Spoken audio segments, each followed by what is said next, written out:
रेज कइले नी जबिया हो तू हवा जादो जी हम होई साह हो ए जी बड़ा डर लागता लव मैरेज कइले नी जबिया हो तू हवा जादो जी हम होई साह हो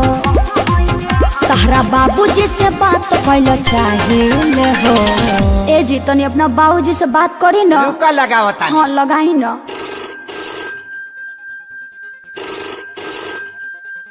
हो पप्पा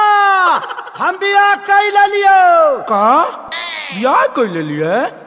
हमरा ले बतैले तू बियाह कैला त हमसे बतैला ने बतैला त हम कह के बताई अरे बोकावा तो कुछ दहेजो मिल है रे दहेज नहीं जे घंटा लिहा आ ससुरा ए दैडी डरली नवत कनी मारे जदू दिन पागिले हो जूता से पिटाई बे मुहा पावन मिली तगे जसा फसा पागिले हो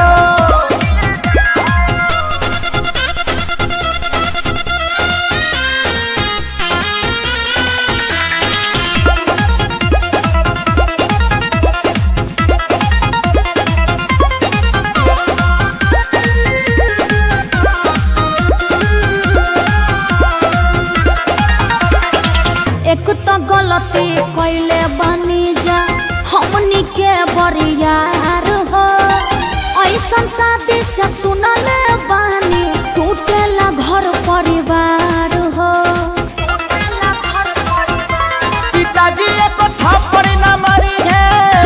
घरे चल प्यार बड़ी करी है ओहि जा होत का बापा ता कर सही ले हो अरे एक बार और लगाई ना रुका एक बार फिर लगाओ तानी ए पापा हो पापा हम सुहाग रात मनाई ले लियो पंडित जी से दिखौला हवे अरे तो सुहाग रात में पलंग के जरूरत लगल है पंडित जी के थोड़ी लगल है ए दैडी डरली नवत कनी मारे जदू दिन पागिले हो पूजा छटवाई बे मुहा पावन मिली तगे जसा फसा पागिले हो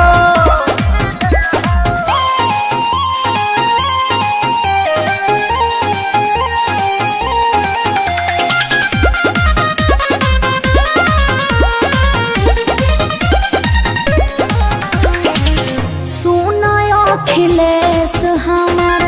का पता के रूह हो वही जा जाए से पहले देख छोटका के मुँह हो